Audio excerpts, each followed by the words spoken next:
ഇന്ന് നമ്മൾ തയ്യാറാക്കുന്നത് ഒരു നെത്തോലി ഫ്രൈ ആണ്. വളരെ കുറച്ച് ചേരുവകൾ മാത്രം മതി ഈ നെത്തോലി ഫ്രൈ തയ്യാറാക്കാൻ. അപ്പോൾ നമുക്ക് വീഡിയോയിലേക്ക് പോകാം. 1/2 കിലോ നെത്തോലി കഴുകി വൃത്തിയാക്കി നമുക്ക് ചട്ടിയിലോട്ട് മാറ്റാം.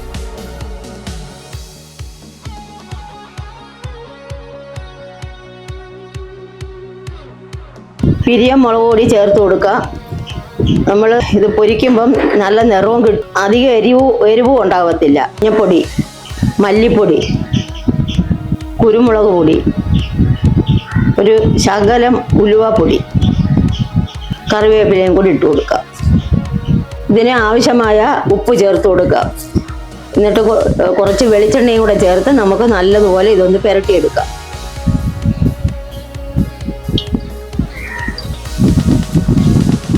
നല്ലതുപോലെ പുരട്ടി എടുക്കുക.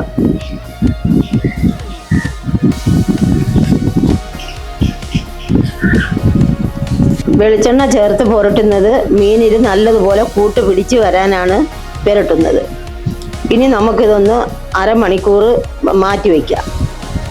പാൻ ചൂടായിട്ടുണ്ട്, അതിലോട്ട് നമുക്ക് വെളിച്ചെണ്ണ ചേർത്ത് കൊടുക്കാം.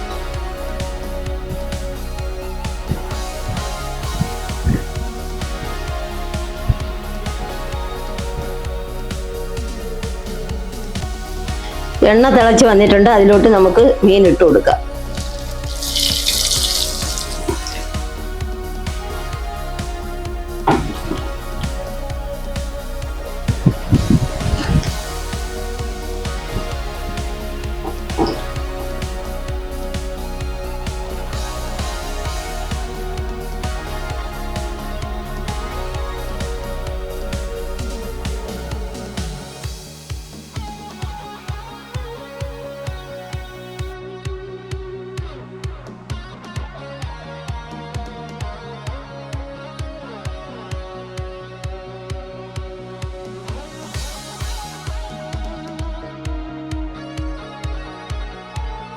മീൻ പൊടിഞ്ഞു പോകാതെ നമുക്ക് ചെറുതായിട്ടൊന്ന് ഇളക്കി കൊടുക്കാം.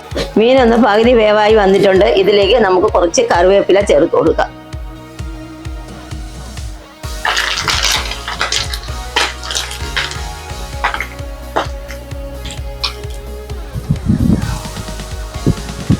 നെത്തോലി ഫ്രൈ ആയിട്ടുണ്ട്. ഇനി നമുക്ക് വേറൊരു പാത്രത്തിലോട്ട് മാറ്റാം.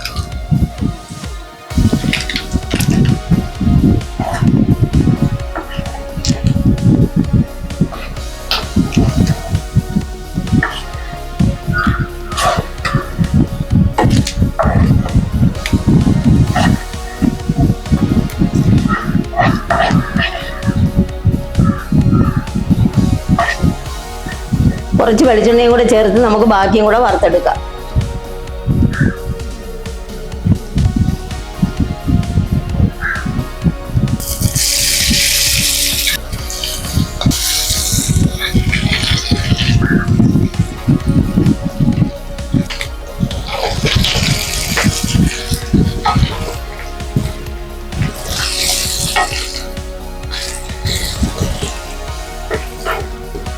നെത്തോലി തയ്യാറായിട്ടുണ്ട്. ഇനി നമുക്ക് ബാക്കിയും കൂടി പാത്രത്തിലോട്ട് പോരാം.